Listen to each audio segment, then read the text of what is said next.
In Psalm 40 again, we see that word wait. And it's just so funny because I think sometimes in our Christian culture, in our American culture, wait has almost become a curse word. It's like to wait is scandalous to some point. It's like, no, I can't wait. I gotta have it now. I want it right now. But it's in the waiting that we're strengthened. It's like a butterfly inside of a cocoon. You know, people become impatient and they rip that butterfly out of the cocoon and his wings are not strong enough to fly.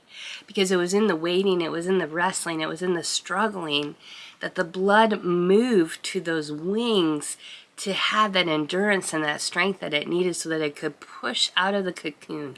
That actual pushing out of the cocoon is what bursts forth that blood that makes it rise up as a butterfly. And it's so fascinating that we just have this need to rush ahead. We don't have this desire to wait upon God and trust Him with our lives. It's fascinating, and I know that it's just like the Israelites. The Israelites in the Old Testament couldn't wait. It was always the next thing they wanted. But I don't want to be like the Israelites.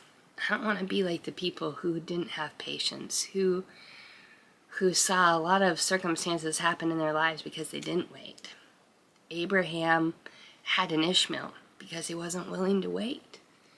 How many Ishmaels will it take? You know, like we need to wait on God and His timing and understand He has a plan. So here in Psalm 40 it says, I waited patiently and expectantly for the Lord, and He inclined to me and heard my cry. It was as David waited and expected on the Lord that God heard his cry. And he said, He drew me up out of a horrible pit, a pit of tumult and of destruction, out of the miry clay, froth and slime, and set my feet upon a rock, steadying my steps and establishing my goings. It was as David waited, as he cried out to the Lord and said, God, where are you? I need you, God. God heard his cry. He lifted him out of his circumstances and set his feet on a rock. It says he steadied his steps and established his goings.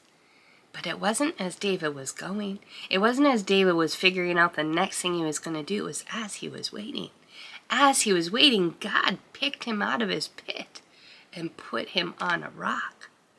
Yeah, in the waiting, it's uncomfortable. In the waiting, it feels like mud and slime and grime and just slipping around and all the junk.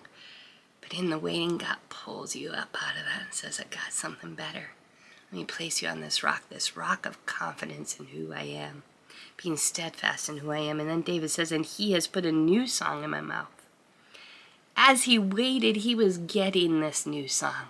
But it was as he put his feet on the rock and was steadfast in the character of God that the song started to spring forth. It started to come from his lips, a song of praise to our God. And you know what happened? As he sang, in the waiting, so here he's waiting, he's in the muck and the mire, God plucks him up, puts him on a rock. He's saying, okay, now my steadfast and my goings, like this is all in you, God. And a new song bursts forth out of his heart. And it says, many shall see and fear, revere and worship, and put their trust and confidence, reliance in the Lord. What if in your waiting, what if in this time frame as people are watching you wait, what if God is using it to help someone else come to life? What if they're watching you so closely, wondering what you're going to do, how you're going to handle it, what you're going to say, what your next step, what your next action is going to be, just in the background, just waiting. It says, many shall see and fear, revere, and worship, and put their trust and confidence, reliance in the Lord. In verse 3. See, they were putting their confidence in the Lord as they were watching David wait. As they were watching him set his eyes on the Lord, and as they got to be a part of witnessing God picking him up out of the mud and the mire of his life and putting his feet on a solid rock. That's what we want. I want people to see Jesus. I want them to see Jesus in me and through me in my circumstances. It's so much easier, honestly, for me to hide, to go find a cave, to just kind of hide out until everything passes and then come out of it and go, woo, I made it. That's my preference. But in this season of waiting on God to do whatever He's going to do with my health, I feel like I just want to testify. I want to testify of how good God will be through this. knowing He's been good to me in my past, knowing that just a year ago, I wanted to run from my own life because it was so hard. I was breaking down inside and nobody really knew it because I couldn't share it. I didn't even know to the degree that it was happening, but now I know that as I waited on God, as I trusted Him, as I expected Him to do what only He could do, He picked me up out of the mud and mire of my life and He put my feet on a rock. And I said, now sing this song.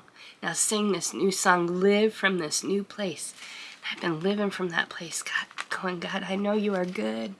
I know you are so good. I have seen the goodness of the Lord in the land of the living. You came through. And I know today you will come through again. I know you've got a plan. And I'm going to trust it with everything that's in me. Every fiber of my being, I'm going to call to attention and say, you will trust God. He set your feet on a rock in the past, and He will set your feet on a rock in the future. There's no muck and mire He can't pull you out of. I don't care where you've been. I don't care what the enemy has slung at you and made you think that you are, given the past that you've experienced. That is not who you are. You're not defined by the places you've been. You're not defined by those places of shame or those places that maybe you made the wrong choice. You're defined by a God who loves you, who set you apart on purpose, for His purpose. He's got a plan for you. Look to Him and let Him pull you out of whatever muck and mire you're in right now and set your feet on His rock. And sing a new song with all your heart, vibrantly before the Lord, declaring that He is faithful, so that others can see and testify of what they saw in and through you.